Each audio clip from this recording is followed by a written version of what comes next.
Muito bom dia e uma saudação ao missionário Miguel Bermude Marim e a todos os ministros e a todos os irmãos reunidos ali na Guatemala e também os que estão nos escutando através do satélite Amazonas ou da internet hoje, 8 de abril desse ano de 2023, expresso minhas mais sinceras condolências ao nosso irmão Andrés Cruz Galego e sua família e toda a congregação ali em Villahermosa, México, pela partida do nosso irmão Luiz Cruz Galego, irmão mais velho do nosso irmão Andrés, o qual, quando o nosso irmão Andrés esteve aqui, esteve me dizendo que estava doente e esteve comentando comigo também que o amava como um pai.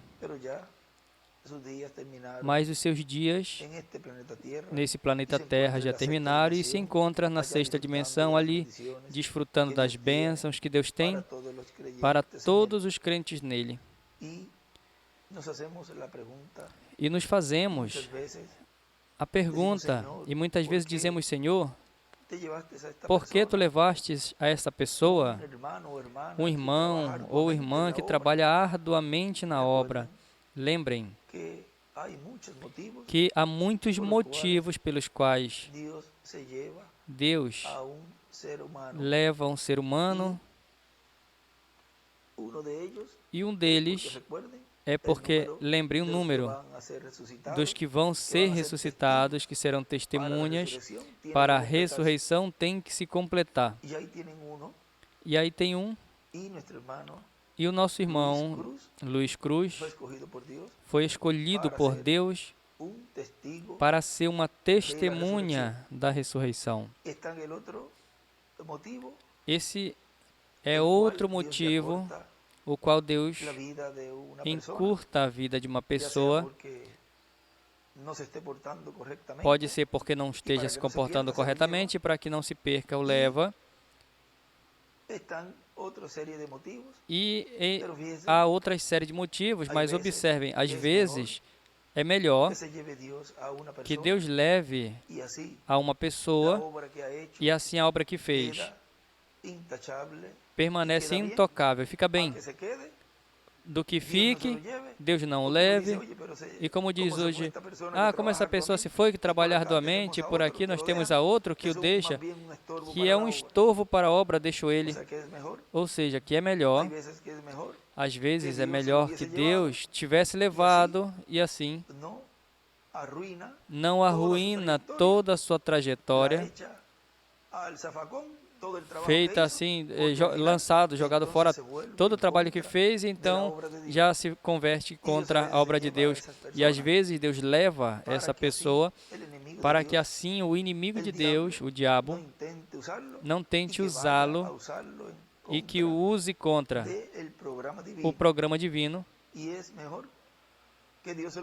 é melhor que Deus o leve. Ou seja, que para os escolhidos de Deus, para os filhos de Deus, tudo coopera para o bem. Quando um ente querido parte, como Luiz Cruz Galego, nos dói na alma. Pessoas que amam a obra e estão braço a braço com o programa divino, isso dói muito, sofremos. Mas agradecidos a Deus, porque sabemos onde Ele está e sabemos que breve o veremos, já nesse corpo eterno e glorificado que Ele prometeu para todos os que partiram, crentes nele. Nos diz na mensagem o Verbo encarnado, pregado 2 de junho de 1985, aqui em Cayey, Porto Rico, é a mensagem que estivemos lendo desde quarta, alguns extratos dessa mensagem, onde nos diz, e encontramos que nessa mensagem, tudo o que se falou ali é o que tem estado acontecendo e acontecerá nesse tempo final. Diz, quando isso aconteceu ali, e Jesus morreu sob a morte de crucificação.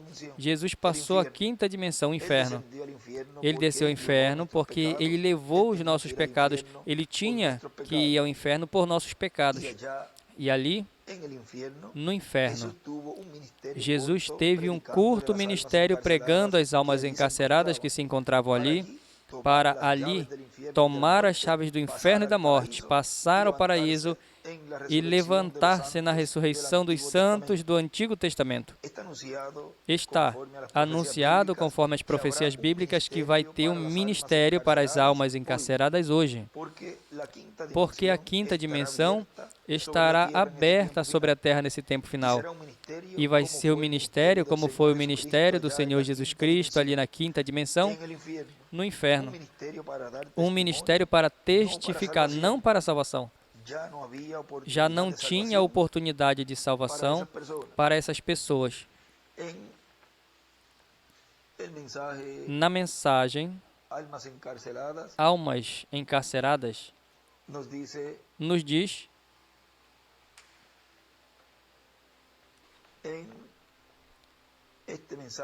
nessa mensagem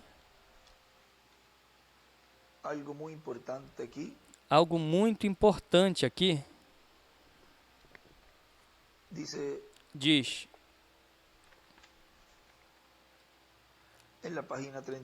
na página 38,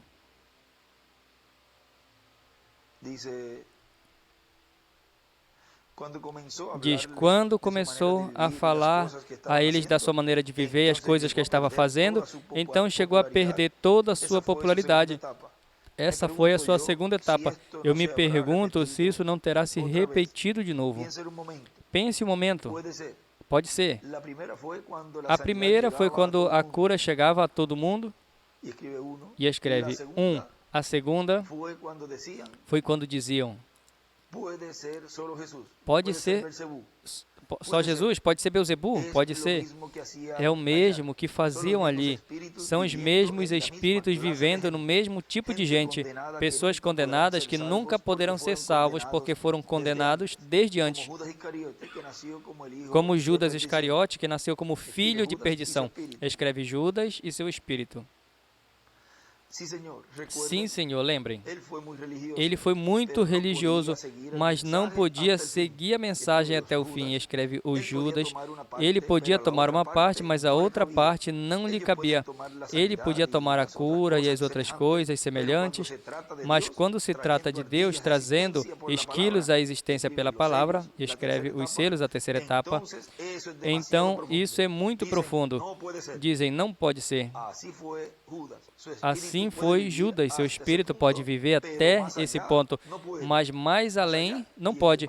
Mais além, e no mais além, ele faz uma seta, a pedra angular, o desenho de uma pedra angular e as eras, e a seta está desenhada a pedra angular. Vê? Não podem ir mais além da sétima era, não podem estar na pedra angular, não podem subir.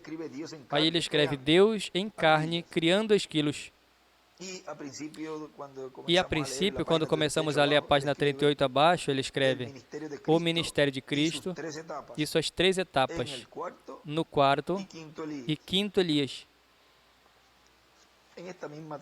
Nesta mesma 39, onde lemos, vamos continuar, estou na parte de baixo, diz, e notem bem, quando veio a terceira etapa do seu ministério, primeiro foi a cura dos doentes, a segunda foi a condenação das organizações e o profetizado que tinham feito, o que era e o que estava por vir. Assim fez, não é verdade? Mas a sua terceira etapa foi quando pregou os perdidos, que não podiam ser salvos jamais. Estava ali também, como também estão aquelas, com os olhos todos pintados. Pregou as almas do inferno, as quais não aceitaram a misericórdia, senão melhor, estavam eternamente separados da presença de Deus. Contudo, tiveram que reconhecer o que Ele era, porque Deus o fez o que era, e escreve, na terceira etapa, tiveram que reconhecê-lo, e desenha ali do lado a estrela de Davi. Agora, o que eu me pergunto é isso, se repete igualmente o seu ministério nos últimos dias?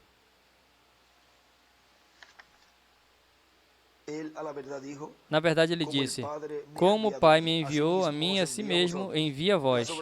As obras que eu faço, vós também as fareis. Aqueles estavam perdidos, sem esperança alguma de serem salvos. Haviam rejeitado a misericórdia.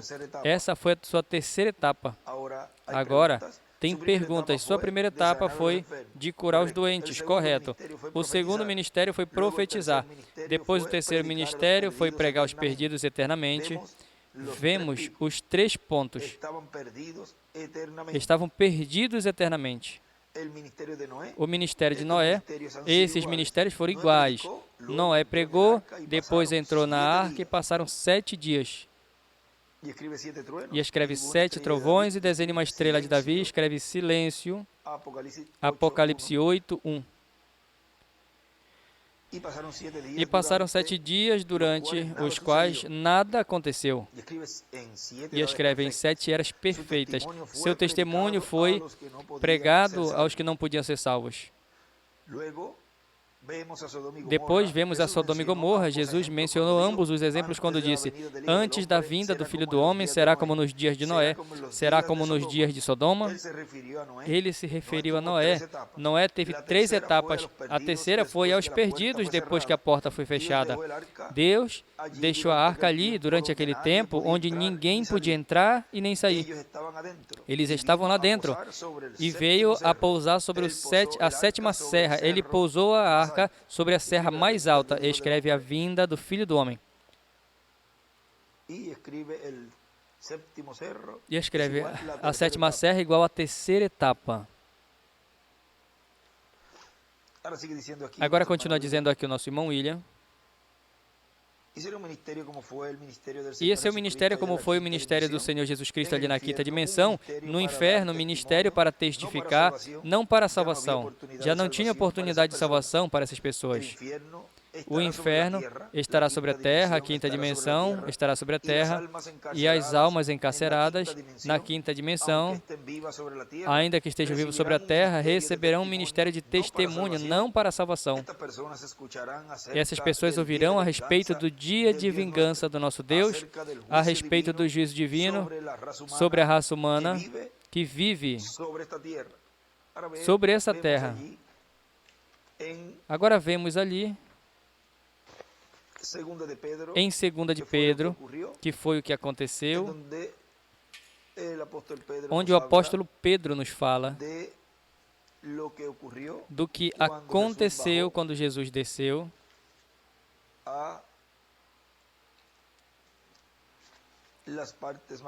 às partes mais baixas da terra. Em 2 de Pedro, capítulo 2, versículo 4, nos diz: porque se Deus não perdoou os anjos que pecaram, senão que lançando eles ao inferno, os entregou em prisão de escuridão para serem reservados a juízo. E se não perdoou o mundo antigo, mas guardou a Noé, a 8ª pessoa, o pregoeiro da justiça, ao trazer o dilúvio sobre o mundo dos ímpios, e condenou a destruição às cidades de Sodoma e Gomorra, reduzindo-os a cinza e pondo-as para exemplo aos que vivessem impiamente. E livrou o justo, Ló, enfadado da vida dissoluta dos homens abomináveis, porque este justo que habitando entre eles afligia todos os dias a sua alma justa, por isso via e ouvia sobre as suas obras injustas. Assim sabe o Senhor livrar da tentação os piedosos e reservar os injustos para o dia do juízo, para serem castigados.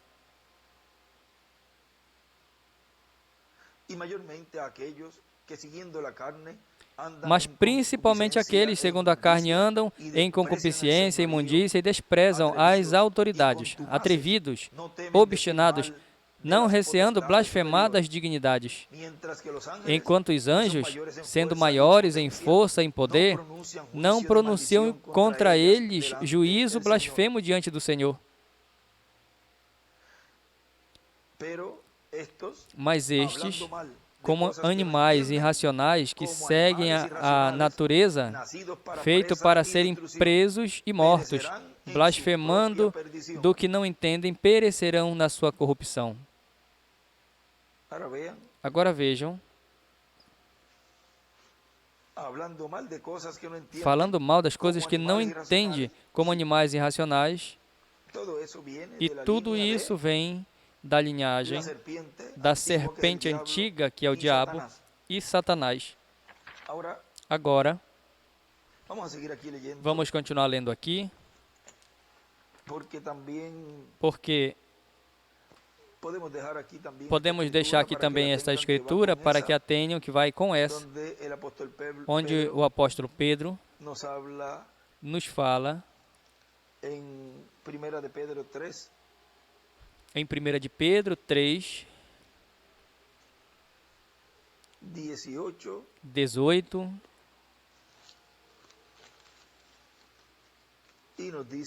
e nos diz: porque Cristo também padeceu uma só vez pelos pecados, o justo pelos injustos, para levá-los a Deus, sendo na verdade morto na carne, mas vivificado no Espírito, o qual também foi e pregou aos espíritos encarcerados o que em outro tempo desobedeceram, quando uma vez se esperava a paciência de Deus nos dias de Noé. E aí, escreve por 120 anos.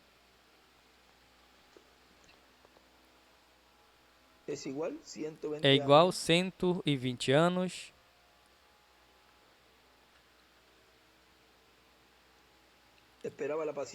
Esperava a paciência de Deus no dia de Noé, enquanto se preparava a arca, no qual poucas pessoas, quer dizer, 8, foram salvas pela água.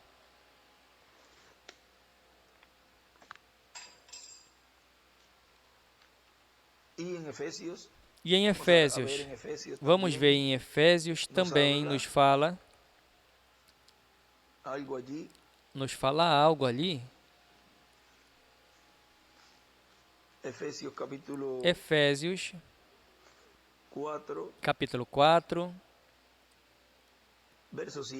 versículo 7 ao 10, diz: mas a cada um de nós foi dada a graça conforme a medida do dom de Deus, do dom de Cristo, pelo qual diz: subindo ao alto, levou cativo o cativeiro e deu dons aos homens. E isso de que subiu, o que é, senão de que havia descido primeiro as partes inferiores da terra? O que desceu é o mesmo que também subiu por cima de todos os céus para preencher todos. Agora continua, o nosso irmão William continua dizendo aqui: aí será o momento preciso em que a mensagem do dia de vingança do nosso Deus será pregada por testemunho às almas encarceradas que estarão vivendo sobre a terra. E embora já será tarde demais para alcançar misericórdia, porque já estará operando sobre a terra a obra do leão da tribo de Judá, na etapa importante para o qual esse ministério estará sobre a terra nesse tempo. Será um grande momento no programa de Deus. Quando Jesus desceu ao inferno, as pessoas que estavam ali podiam dizer, os que tinham visto ele, aquele ladrão que não se arrependeu podia dizer-lhe: tu não és nenhum filho de Deus. Assim como te escarnecia e zombava de ti ali, agora eu zombo aqui. Eu vim aqui no inferno, a essa quinta dimensão, e tu também está aqui. Que diferença há entre nós? Judas Iscariote também estava ali. O que tinha vendido ele estava nessa quinta dimensão no inferno. Agora paramos aqui um momentinho e veja a página 52 da mensagem Almas Encarceradas, diz 52 e 53. E aquela visão, quando era um rapaz, onde vi essas pessoas naquela condição, E me põe a pensar se o inferno mesmo, se a misericórdia tem sido tirada da terra e o inferno mesmo está por toda a terra e as pessoas, Senhor, se encontram nessas condições tão horrorosas. Deus Todo-Poderoso, eu te rogo que derrame sobre esta igreja eleita tuas bênçãos para que eles possam receber um ministério de testemunho.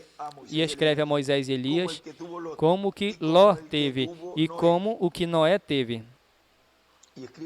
E escreve a terceira etapa, um ministério de testemunha igual, o de Moisés e Elias. E ainda, como o que Jesus teve para com os perdidos eternamente, que eles mesmos estejam selados no reino de Deus por meio do testemunho de Jesus Cristo, sendo o mesmo ontem, hoje e pelos séculos. E escreve selados por meio do testemunho de Jesus Cristo. Continua dizendo aqui, o nosso irmão William, assim que o Senhor Jesus estava ali, a palavra encarnada, estava ali como qualquer pecador, como o pior de todos os pecadores, porque o pecado de todos estava nele. Por isso, ele teve que ir ao inferno e podia ir ao inferno, a quinta dimensão. Não tinha outra forma. Por isso, ele tinha que tomar o pecado do mundo, de todos os filhos de Deus, se fez pecado por nós, e por nós foi ao inferno, a quinta dimensão. E na mensagem, a sentença de Jesus, a crucificação, pregado dia 29 de março de 2013, em Cayey, Porto Rico, diz, é importante também compreender que para esse tempo final, tanto nos dias do precursor da segunda vinda de Cristo, o reverendo William Branham, como para o nosso tempo, tem estado anunciando o reverendo William Branham que uma segunda crucificação se realizaria. Crucificariam ao verbo, a palavra, no tempo final, mas não pode haver uma crucificação física. Portanto, é uma crucificação em termos espirituais, onde crucificarão a palavra prometida para o tempo final e, consequentemente, ao crucificá-lo, falando mal da palavra prometida para o tempo final, contará para eles como uma segunda crucificação. É importante também estar consciente de que, assim como Cristo, ao morrer, depois de ter pregado aos vivos durante o seu dia de ministério, depois também desceu ao inferno, às partes mais baixas da terra, disse São Paulo e São Pedro também, e ali pregou aos espíritos encarcerados dos antediluvianos que morreram no dilúvio, os quais foram incrédulos, desobedientes à palavra de Deus, que foi dada por Deus através do profeta Noé. Agora vejam na página 35 dessa mesma mensagem, Almas encarceradas hoje, diz: se Jesus disse,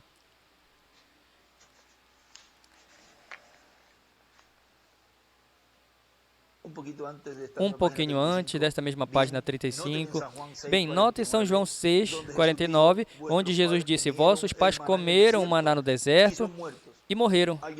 Alguém dirá, pois eu conheço essa irmã e vi ela dançar no Espírito. Ele desenha as eras e escreve, foi assim nas eras. Sim, eu também os vi fazer isso.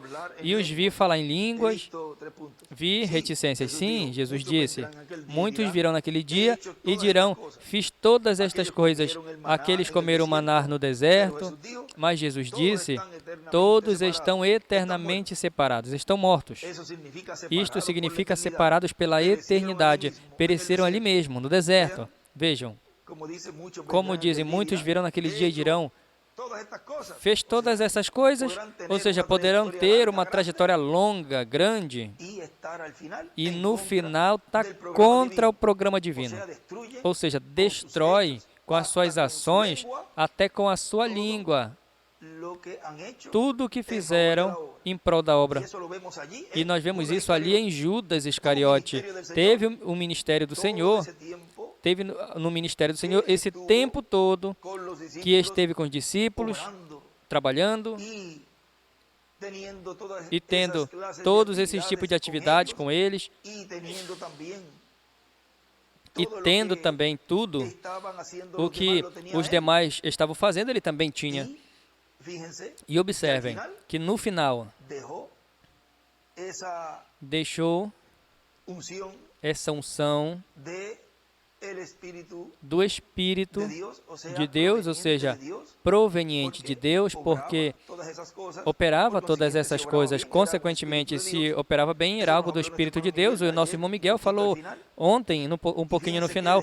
E observem que depois do que lemos do irmão Branham, que ele disse que tomou a unção, tu esteve ungido pelo diabo e lançou a perder todo esse trabalho que tinha feito em favor da obra e do programa divino correspondente àquele tempo, nos tempos do cumprimento da primeira vinda do Senhor.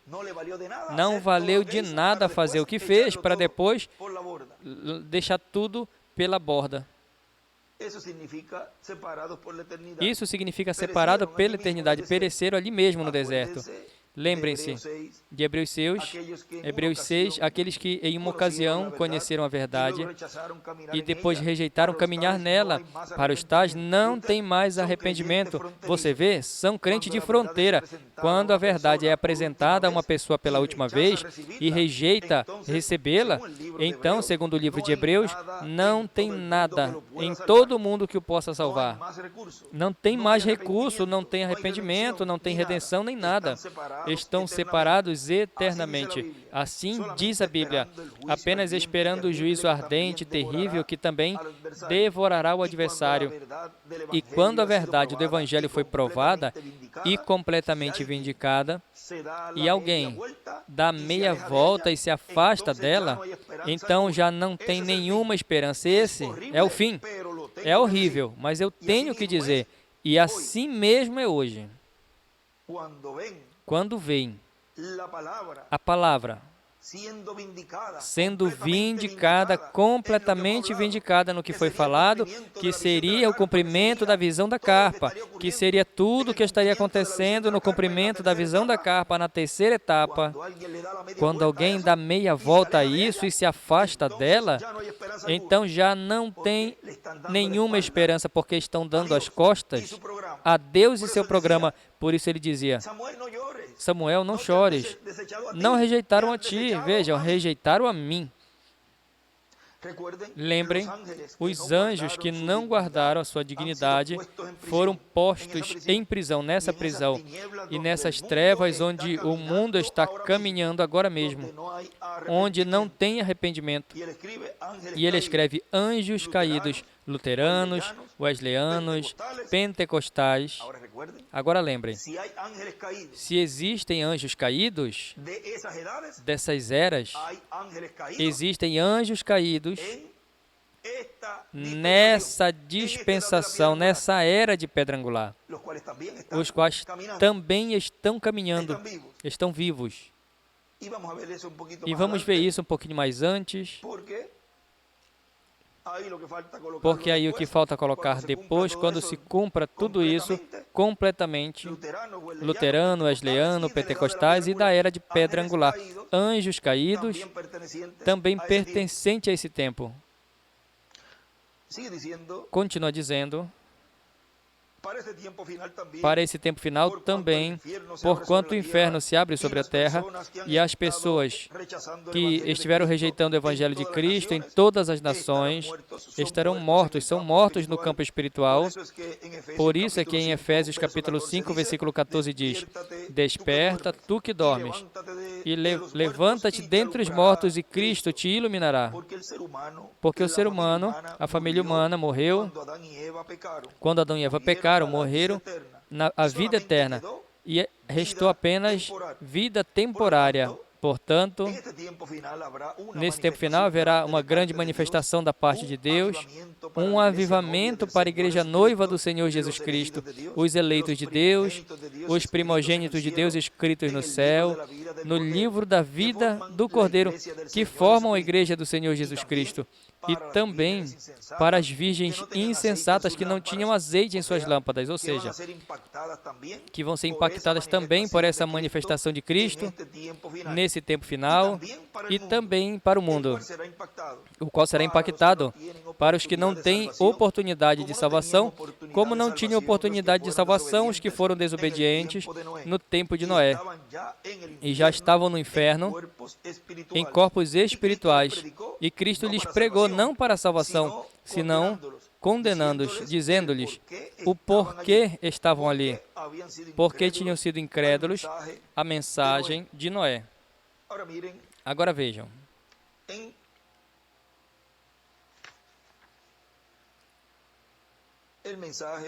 Na mensagem,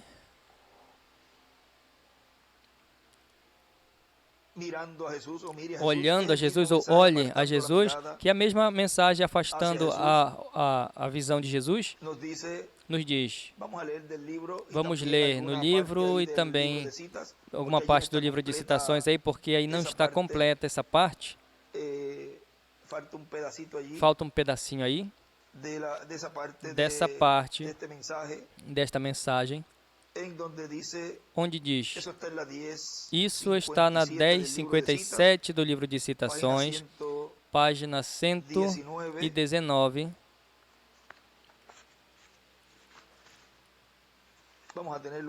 Vamos tê-lo aí aberto também, para ler ali alguma anotação, algumas das anotações que ele colocou ali, mas veja que na página 6 desta mensagem, olha Jesus ou afastando a visão de Jesus, pregado dia 29 de dezembro de 63, diz,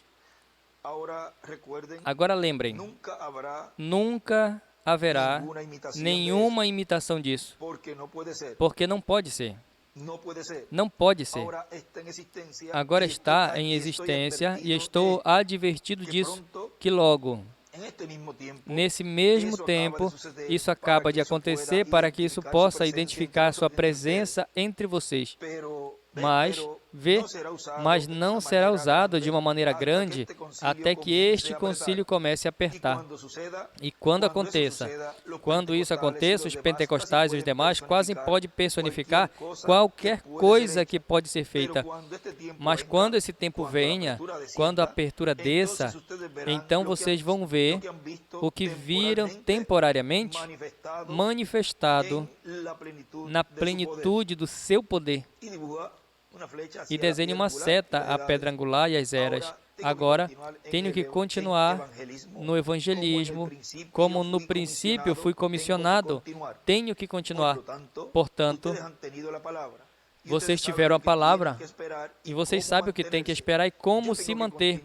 Eu tenho que continuar o evangelismo e, amigos meus, fiquem quietos e sigam em frente, porque a hora está se aproximando rapidamente quando algo vai ser feito.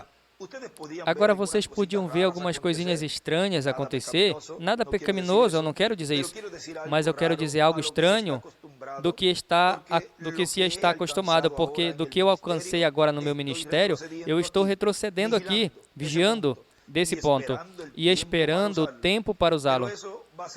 Mas isso vai ser usado e cada um sabe isso tão certo como o primeiro foi identificado, assim como o segundo tem sido identificado. E se você pensa bem de perto, vocês que são espirituais, agora ele está falando aqui, as pessoas espirituais, ou seja, os que têm a percepção profética.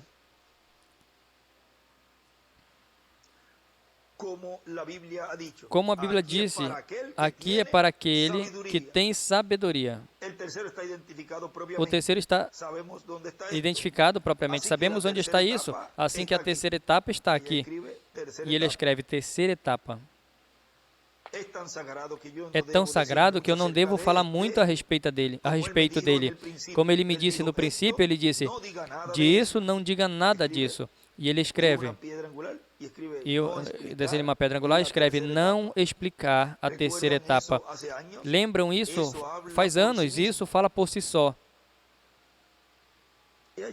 E ali, aqui no livro de citações, escreve, a terceira etapa fala por si mesmo. Mas vocês, eu tratei de explicar a outros, e cometi um erro. Ele explicou a primeira e segunda etapa. E o anjo chamou a atenção dele e disse, esta será a coisa segundo a minha opinião. Eu não digo que o Senhor me disse isso. Esta será a coisa que começará a fé de rapto. Vejam, o que começará a fé de rapto para sair. E escreve a fé de rapto. Lembre, eu estou lendo do livro direto desta mensagem. Veja, e eu tenho que ficar quieto só por um tempo. Agora lembrem, e vocês que estão me ouvindo esta fita, vocês podiam ver uma mudança no meu ministério imediatamente retrocedendo, não subindo, retrocedendo. Estamos na mesma era agora e não pode ir mais além. Temos que esperar aqui só um minuto até que isso aconteça aqui para arrebatar. Então, vem o tempo, mas ela está plenamente identificada. Vai vir um tempo sobre essa nação, onde esta nação vai exercitar todo o poder que a besta tinha antes, a qual era a Roma pagã, quando chegou a ser Roma papal. Que esta nação fará isso. Revelação 13 explica claramente. Esse é o pedacinho que não está ali, que está em reticências, nesse extrato, e depois ele pula um pouquinho mais adiante, mas essa é a partezinha que vai bem no meio. O cordeiro subiu da terra, a outra besta subiu da água, de cidade e multidão de gente. O cordeiro subiu de onde não tinha gente. Um cordeiro representa a religião, o cordeiro de Deus. E lembrem, ele falou como cordeiro, era um cordeiro. E então, depois disso, recebeu poder e falou como um dragão. E exercitou todo o poder que o dragão tinha antes dele. E o dragão é sempre Roma. Assim que vocês não veem uma denominação romana, uma marcada denominação protestante, uma imagem à besta. E escreve a imagem, escreve a besta e a imagem USA, ou seja, Estados Unidos. Você terá que estar neste concílio de igrejas ou não vai poder ter companheirismo ou para reticências, pois é praticamente nessa maneira. Agora, você não vai poder ir a uma igreja pregar, a menos que tenha ali um cartão de companheirismo ou alguma identificação. Ali nós lemos nas eras também desse momento que ali chama de a hora da tentação. Continua dizendo, e agora, em pessoas como nós, seremos cortados disso completamente. Isso é exatamente porque eles não poderão fazê-lo. Está se apertando, e então, quando vem esse tempo e vem a apertura a um lugar onde você está apertado, então vigie. O que eu estou por dizer em poucos minutos, vigie a terceira etapa. Então será absoluta e totalmente para os perdidos, mas vai ser para a noiva e a igreja. E escreve a terceira etapa.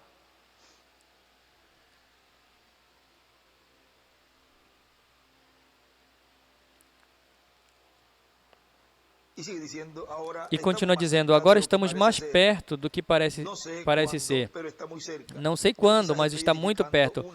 Eu acredito estar apenas edificando uma plataforma para que alguém mais suba a ela. Ali no livro de citações, segue na 1058. Agora em cima, na 1057, ali nas citações, ele escreve ali para os perdidos, a igreja e a noiva. Ou seja, a terceira etapa é para esses grupos. Para que alguém mais suba a ela. E ele escreve ali uma plataforma. Voltei aqui à mensagem direta. Talvez eu seja levado antes desse tempo, eu não sei. E talvez esse tempo seja nesta próxima semana, que o Espírito Santo virá e trará a Cristo Jesus. Ele poderia vir nessa próxima semana, ele poderia vir até essa noite. Eu não sei quando ele virá. Ele não nos disse isso, mas eu creio que estamos tão perto que eu não morreria de velhice, contudo tendo ainda 54 anos de idade. Eu não morrerei de velho até que ele esteja ali, a menos que seja baleado, morto, algo, outra coisa, de alguma forma morto, assassinado. Só que a velhice não me mataria antes que ele venha. E ele escreve ali, velhice. E agora, continua dizendo aqui, onde nós paramos, ou seja, da mensagem que estamos lendo a sentença de Jesus, a crucificação, diz, ou seja, que virá uma manifestação da parte de Deus para esse tempo final, que impactará os que serão transformados e levados com Cristo à ceia das bodas do Cordeiro. Também vai impactar as insensatas ou virgens fátuas, de São Mateus capítulo 25, versículo 1 ao 13. E nesses dias, a igreja noiva do Senhor Jesus Cristo, que tem estado esperando a vinda do Senhor e a ressurreição dos mortos em Cristo, e a transformação dos vivos, que irão com Cristo à ceia das bodas do Cordeiro, se fará uma realidade. E nesse tempo, os judeus verão essa manifestação, vai se cumprir a vinda do Senhor à sua igreja. Não aos judeus, mas à sua igreja. Porque para os judeus vai ser depois da ceia das bodas do Cordeiro para o estabelecimento do reino de Deus, que será a restauração do reino de Davi. E na página, no parágrafo 176 da página 22, diz: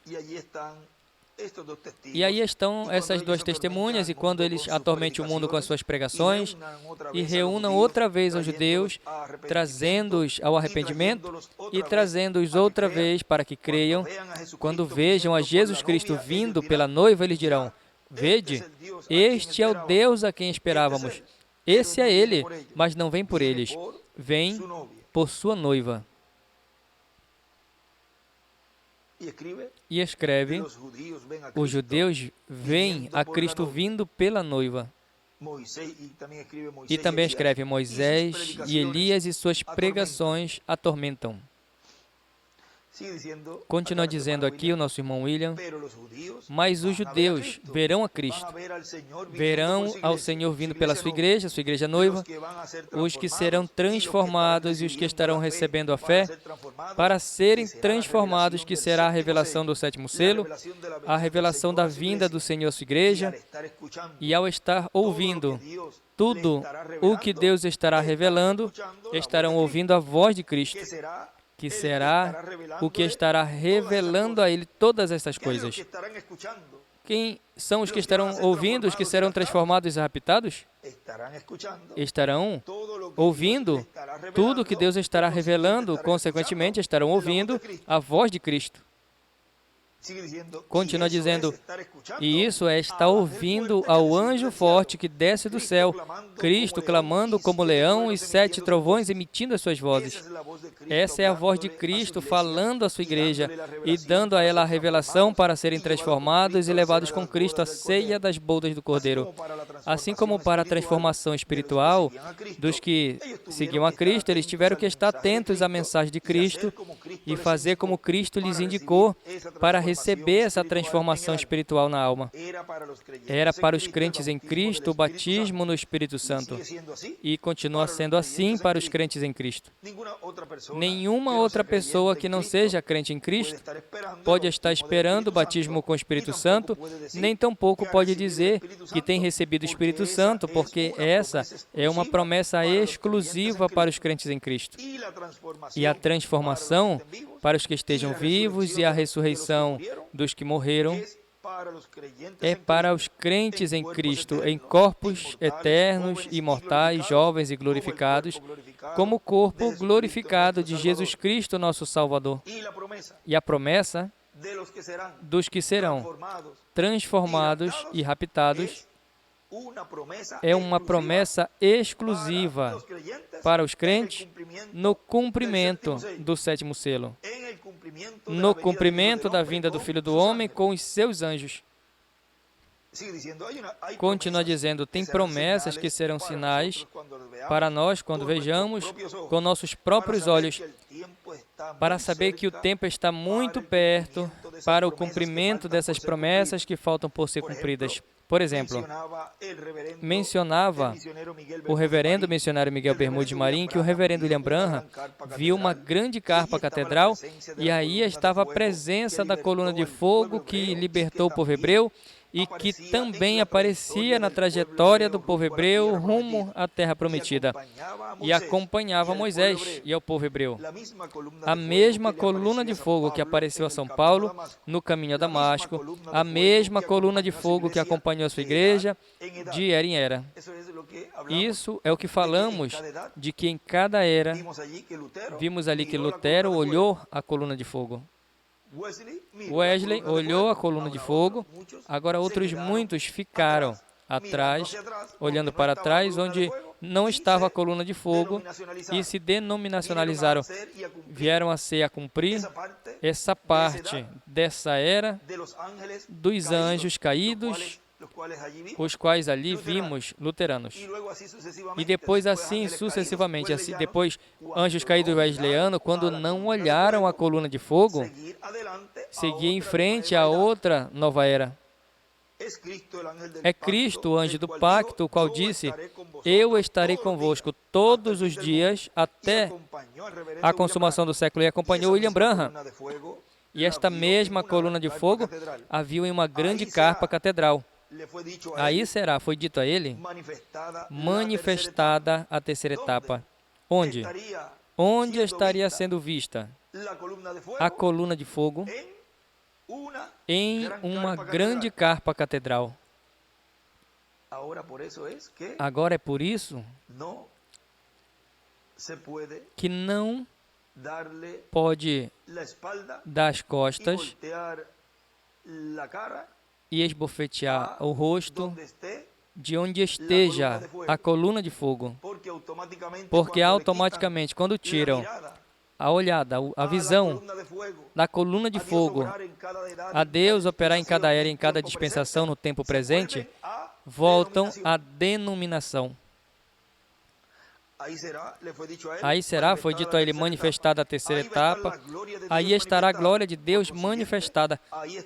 Consequentemente, aí estará começando, surgindo o avivamento do último dia, que se estenderá pelo mundo todo. Onde começará, surgirá o avivamento do último dia para dar fé de rapto aos escolhidos de Deus em uma grande carpa catedral. Mas tudo começa em uma forma progressiva e vai aumentando e aumentando até chegar à parte culminante, onde, já com essa fé de rapto, em cada filho e filha de Deus, nesses dias acontecerá a ressurreição e depois a nós, os vê-los, a transformação. E depois disso, seria 30 ou 40 dias e nada mais, que estaremos aqui, nesse planeta Terra, em um trabalho que estaremos fazendo e depois vamos à casa do nosso Pai Celestial, a ceia das bodas do Cordeiro. Continua dizendo, e quando a igreja do Senhor Jesus Cristo veja esta visão que foi mostrada ao reverendo William Branham se cumprindo, saberá que estamos perto da redenção de nossos corpos. Vejam, ainda não tinha acontecido a ressurreição e a transformação de nossos corpos, e diz que a igreja noiva estará vendo como estará se cumprindo essa visão da carpa. Diz, quando a igreja veja esta visão que foi mostrada ao reverendo William Branham cumprindo-se, vejam, que tem que estar vendo, e bem-aventurados os que verão desde o começo. Saberá que estamos muito perto da redenção de nossos corpos, que será a nossa transformação, porque sem ser transformados, não podemos ir à ceia das bodas do Cordeiro ali vai já com o corpo novo, glorificado, igual ao corpo glorificado de Cristo, e jovem por toda a eternidade. Estamos em um tempo muito importante, onde temos que estar bem agarrados de Cristo. São tempos perigosos, mas que em qualquer outro tempo, veja a palavra, mantenha-se na palavra, Não importa as coisas que aconteçam nas nações, não importa as coisas que sejam contrárias ao programa divino. Lembrem que muitos vão tropeçar no último dia, como tropeçaram nos dias de Jesus. Depois de ter milhares de pessoas que criam e o seguiam, por último, restaram apenas 12 pessoas. Jesus disse, e vocês não querem ir também? Vocês também não querem ir? Vejam, o que será do grupo desse tempo final em todo o cristianismo? Será um grupo pequeno. O que verá, conhecerá esse mistério do sétimo selo e assim obter essa fé de rapto, essa fé de translação comparado com todo o cristianismo, será um grupo mas bem pequeno. Agora veja, alguns dizem, não, é que nós somos de um grupinho pequeno. Pois sabem de uma coisa? Que isso também se cumpre no tempo de Jesus. Vejam, haviam 12 discípulos e um deles foi Judas Iscariote que o entregou, onde o diabo se introduziu. Ali estava um grupinho pequeno.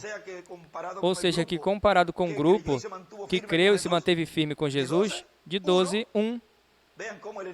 Veja como o inimigo também imita e também escolhe um grupo pequeno, ou seja, representado aí em Judas.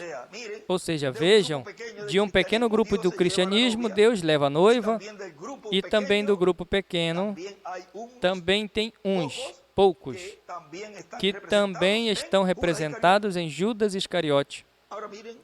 Agora vejam, na mensagem Lutando contra o Inimigo Invisível, onde nós nos encontramos no programa de Deus, pregado 2 de fevereiro de 2002 em Bogotá, Colômbia, diz: para Deus, pois, não é invisível, mas para os crentes é invisível, enquanto que não podem ver nesse corpo espiritual que o diabo tem, nem podem ver esses anjos caídos nos corpos espirituais. Mas os escolhidos podem ver a manifestação do diabo e dos anjos caídos através da casa do descalçado, através da casa do maligno, através dos instrumentos do diabo, dos instrumentos que o diabo usa para combater a Deus e o seu programa de era em era. Na mensagem Perguntas e Respostas, desta série Conduta, Ordem e Doutrina da Igreja, este é o tomo 2.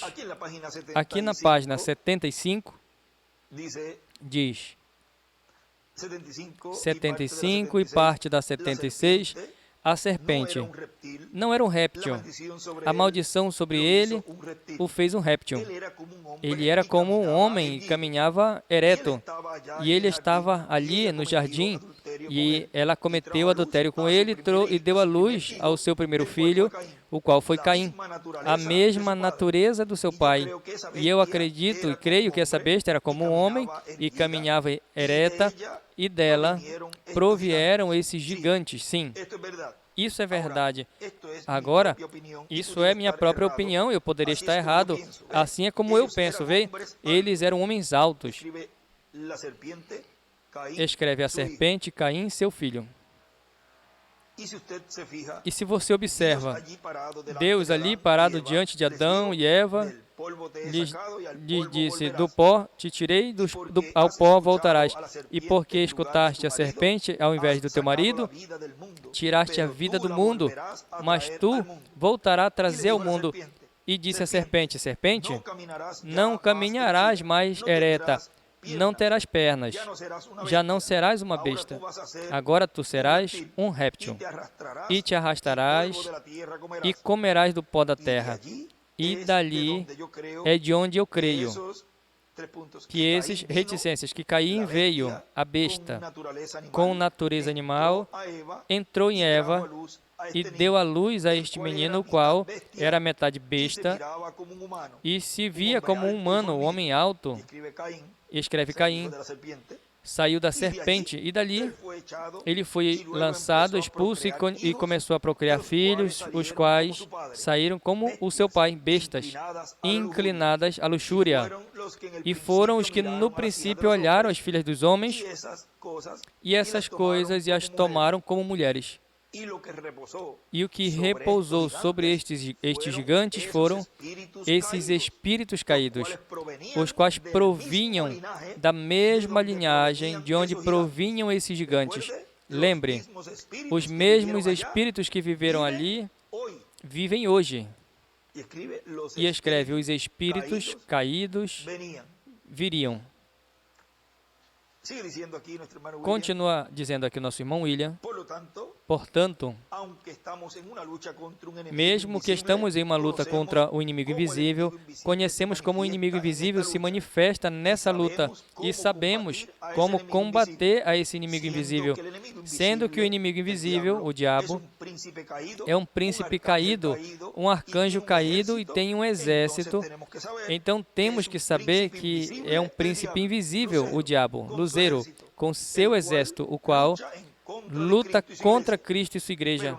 Mas nós temos um príncipe invisível, Jesus Cristo, nosso Salvador, o qual, o general, é o general de todas as hostes celestiais. E ele também tem um exército, que é a sua igreja. Portanto, é uma batalha, uma guerra entre dois exércitos, os quais estão comandados, cada um por seu príncipe. Veja na mensagem, a semente da serpente, na página 29, nos diz, 29 e parte da 30, diz, ali está. O anjo, a Bíblia diz que Adão era filho de Deus. Esse, pelo princípio, ali atrás, Adão era o filho de Deus. E este ciúme e inveja não podia sair ali desse enrolo puro. E diz ali, teve que vir de outro lugar. E veio através de Satã, escreve Caim. E em cima escreve Adão.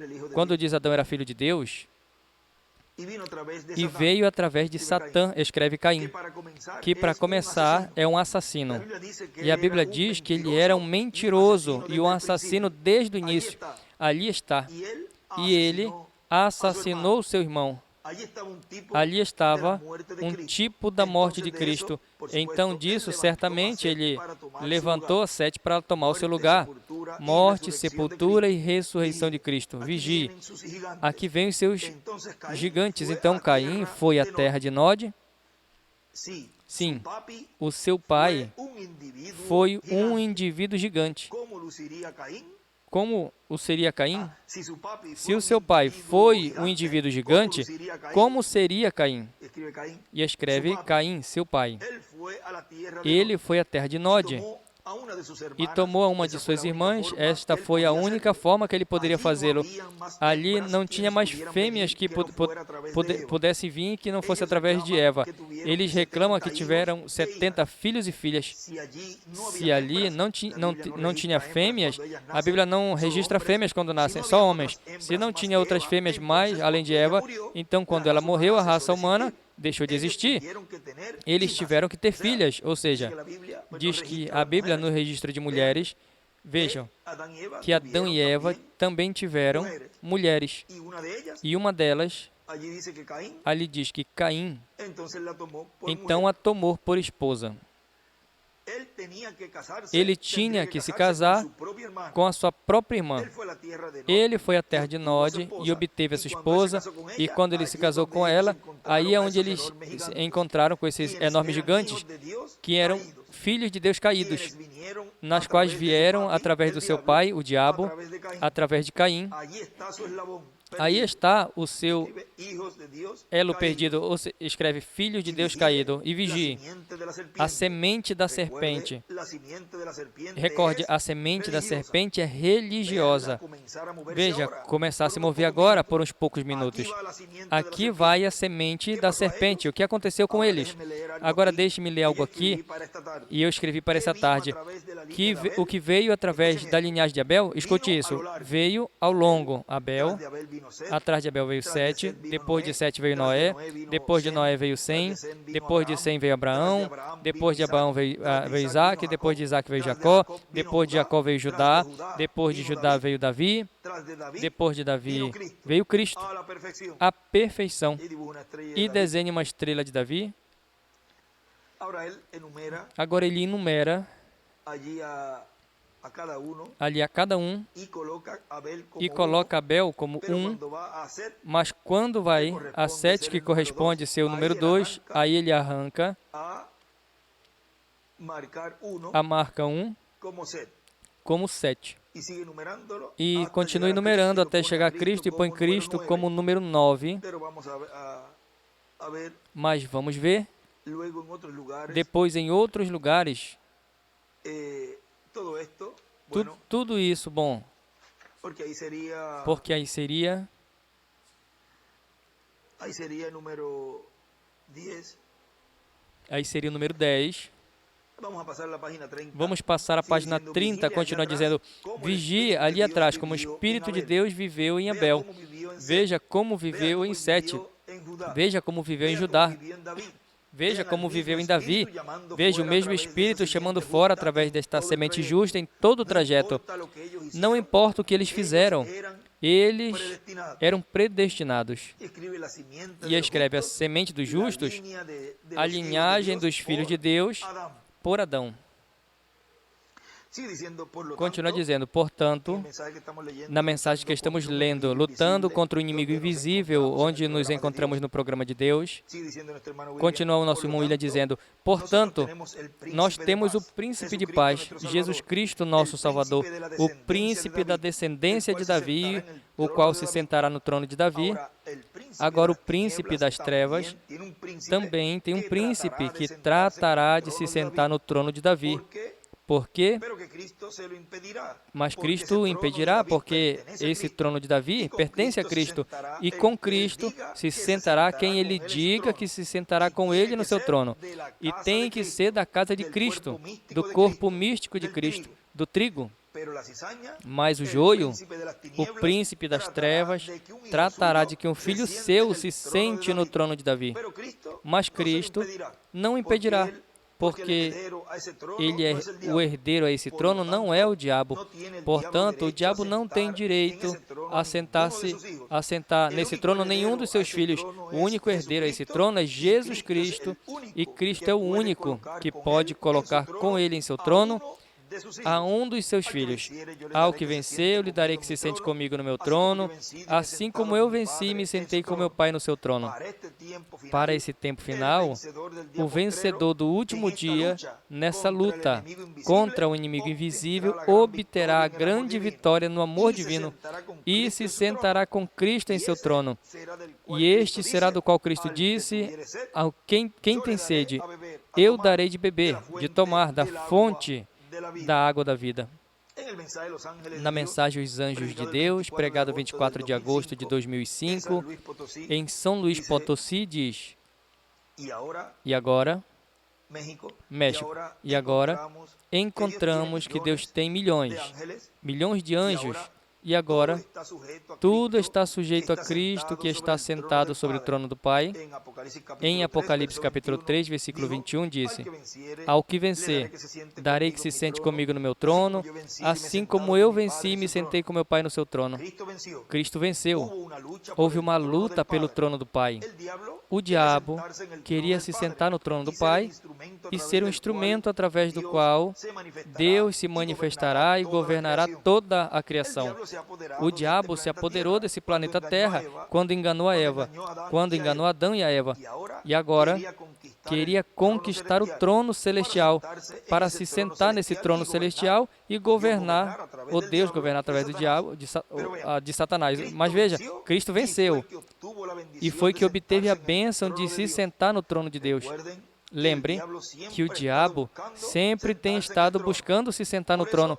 Por isso, ele teve essa luta contra Cristo o tempo todo. Mas agora, o que está sentado no trono é Cristo, no trono celestial. E agora, a luta é por quem se sentará no trono terrenal de Deus, que é o trono de Davi, ao qual Jesus Cristo é herdeiro. Essa é a luta que há. E essa é a luta que nesse tempo final estará se realizando, porque o diabo, através do anticristo, tratará de conquistar o trono terrenal de Deus, que é o trono de Davi. Na mensagem, a tua casa, pregado pelo reverendo William Branham, veja o que diz na página 20 e 21, diz: e agora, a Bíblia prediz que nos últimos dias ele vai enganar o catolicismo, ao romanismo e todas essas coisas, e ao comunismo, e a todos eles no Vale do Meguido ali. E haverá tal massacre entre eles, até o ponto que o sangue fluía até o freio de um cavalo, vê? Isso está em Apocalipse, e isto será em reticências. Mas graças seja dada ao Pai Celestial, eu não creio que vamos estar aqui. Por sua graça não estaremos na glória para então. Isso será justo depois que os dois profetas tenham profetizado. Ou seja, isso já acontecerá depois. E na batalha do Armagedon, isso será quando essas nações gentis cheguem a ser tão malvadas, continue fazendo, e a confederação de igrejas e tudo isso se junte. Deus tomará a igreja eleita, a casa de cada uma delas, e todas as virgens dormentes estarão esperando reticências. Agora, esse freio de cavalo virá das virgens dormentes e de todos eles ali nesse dia. E o comunismo, quando todos se reúnam ali, e Deus disse que Ele os julgaria como fez nos dias passados. Você sabe, ali nesse vale, e ali é onde subirá até o freio dos cavalos. E ele escreve ali: são príncipes de reino das trevas, com grandes exércitos de demônios, espíritos de anjos caídos, do mesmo exército de Satanás, Lúcifer, Luzeiro ou Diabo. Agora continua dizendo, vejam, recordem, que vimos em Lutero, Wesley e nos pentecostais, mas ele diz que também hoje, em um dos que lemos, mas em anjos de Deus, milhões de anjos de Deus, se eu estou lendo na mensagem os anjos de Deus, continua aqui, mas a anjos de Deus, milhões de anjos de Deus que estarão lutando em prol de Cristo e de todo o programa de Cristo, daquele que se sentará com Cristo no trono de Cristo. E vejam no livro de citações, na página 1A, no parágrafo 8, diz: agora, ele fez o primeiro homem à sua imagem, e nós estávamos retornando a essa imagem. Isso é correto. A imagem da qual fomos criados no início. Quando Deus criou a mim, William Branham, eu era antes da fundação do mundo. Ele fez o meu ser, o meu espírito. Eu não estava consciente de nada, de alguma coisa que eu saiba, mas eu estava lá. Eu não acho que vocês estão entendendo, mas agora, só um minuto, Jesus disse aos discípulos que os conhecia antes da fundação do mundo, e Paulo disse aqui que ele nos conheceu nele antes que o mundo começasse. Agora, havia uma parte de mim, Ormond Neville, e o resto de todos vocês aqui que estavam em Jesus Cristo antes mesmo do mundo começar. E aqui está a minha análise disso. Eu acho que as pessoas hoje que estão possuídas com esse espírito, ou o espírito, uma parte desses seres angelicais, espírito que se moviam ao redor de Deus, que nunca caíram no início e resistiram à mentira do diabo no céu. E 2/3 da terra está em pecado, e mais do que isso, onde 2/3 dos anjos foram expulsos. E esses espíritos demoníacos entram nas pessoas e habitam seus corpos. E escreve os anjos caídos. Vejam, onde estão estes anjos caídos, os quais ele menciona aí, que são luteranos, wesleyanos e pentecostais. E agora onde estão estes anjos caídos, correspondentes a esse tempo final? E em cima, ele escreve: a teofania é igual o Espírito. Agora continua dizendo: por outro lado, estarão anjos caídos que pertencem ao reino das trevas, ao reino do diabo, que foram os que se rebelaram contra Deus com o diabo. Esses estarão lutando em favor de que o anticristo seja o que se sente no trono de Davi. Portanto, vejam onde estará a luta. Ou seja, vejam que esses anjos caídos, que se rebelaram contra Deus, diz que estarão lutando em prol de que o anticristo seja o que se sente no trono de Davi. E como estarão lutando esses anjos caídos? Por meio de seres humanos, porque entrarão nesses corpos humanos. Portanto, vejam onde estará a luta. Será a luta pelo trono de Davi, assim como a luta foi pelo trono celestial, mas Cristo já obteve a vitória e se sentou no trono de Deus. Agora, vejam aqui, nessa mensagem, a maior batalha jamais pelejada, onde nos diz, na página 13, diz: essa primeira batalha que foi pelejada, teve o seu início no céu, quando Miguel e seus anjos pelejaram contra Lúcifer e seus anjos. Essa primeira batalha foi no céu. Então, o pecado não teve a sua origem na terra, senão no céu. Satanás foi expulso do céu para cair na terra e caiu sobre os seres humanos. Aí escreve Apocalipse 12, de 1 ao 17, também 19, do 11 ao 21, e escreve Miguel e escreve também Lúcifer. Depois, a batalha que antes foi entre anjos chegou a ser uma batalha humana, e a coisa é que Satanás veio para destruir a criação de Deus. O que Deus criou para si mesmo, Satanás veio para destruí-lo. Este era o seu propósito, a destruição. Depois, a batalha começou aqui sobre a terra e começou em nós, e esteve rugindo desde então. Agora, antes de que qualquer batalha seja executada, tem que escolher um lugar de confronto, ou seja, aonde vai se realizar.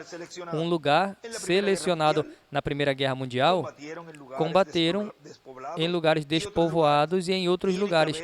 Tem que ter um lugar selecionado. Por exemplo, quando Israel se enfrentou com os filisteus, tinha uma serra de cada lado onde eles se reuniram, e no vale, entre as duas bandas, foi de onde saiu Golias e desafiou ao exército de Israel. E ali naquele vale foi onde Davi saiu para encontrá-lo, quando ele tinha saído pelo rio que saía pelas duas serras, de onde correu as pedrinhas. As pedrinhas. Tem que ter um lugar selecionado. E nisso, neste também há um lugar mútuo onde nenhum dos dois está seguro. E aí é onde lutam. Não é questão de andar um brigando por aqui e outro por ali, etc. Mas tem um fronte de batalha onde se encontram e ali provam o seu poder. Ali, um exército prova sua força contra outro exército. Este é um lugar mútuo de enfrentamento. Agora, não falhem em captar isso. Ele escreve do lado ali, Davi, no rio, no riacho, Davi no vale. É igual a Apocalipse 11, 17, 11 ao 17.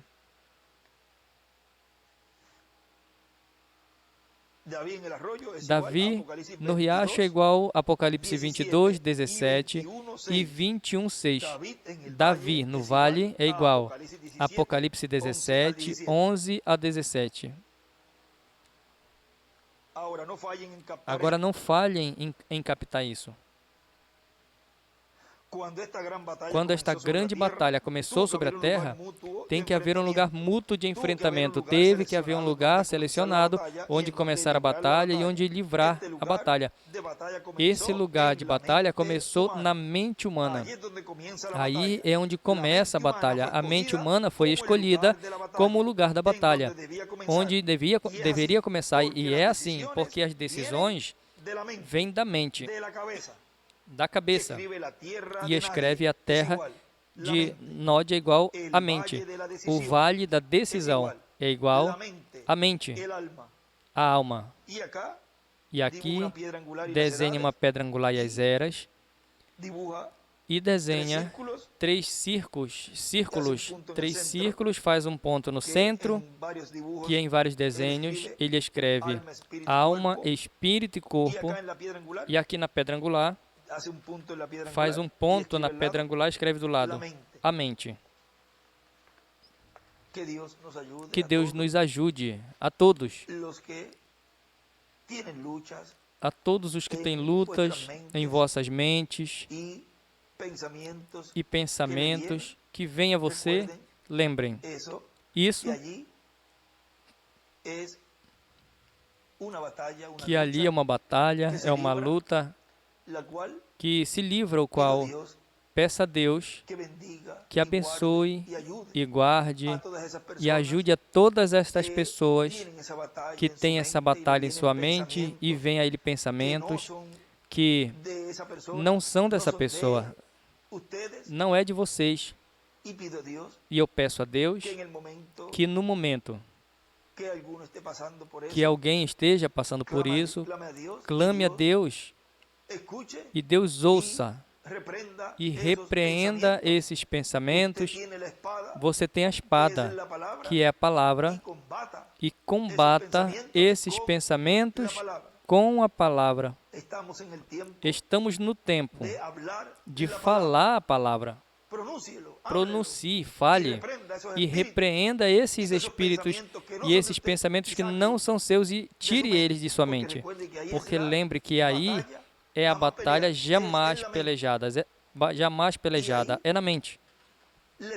E aí a Escritura de São Marcos, capítulo 11, versículo 22, ponha em ação com essa mão poderosa da fé, e com a fé e com a espada em sua mão, você vai vencer todos estes pensamentos que vêm contrários à palavra de Deus.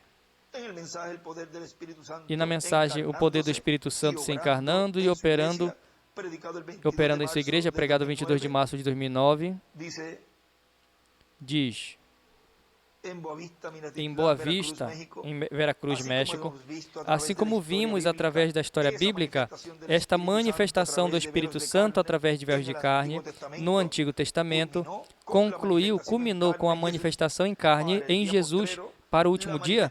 A manifestação do Espírito Santo através de véus de carne culminará em um véu de carne, através do qual ele trabalhará, operará e trará a cumprimento todas as coisas que foram prometidas para a igreja para esse tempo final. E o veremos no cumprimento da visão da carpa, onde estaremos vendo a esse véu de carne, através do qual Deus vai operar para trazer cumprimento a todas as coisas que foram prometidas na Igreja do Senhor nesse tempo final. O veremos no cumprimento da visão da carpa.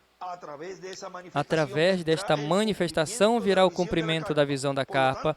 Portanto, veremos ao Espírito Santo nesse véu de carne operando na visão da carpa, tanto que apareça, ou seja, para a construção, como também para o ministério que estará sendo operado no cumprimento da visão da carpa.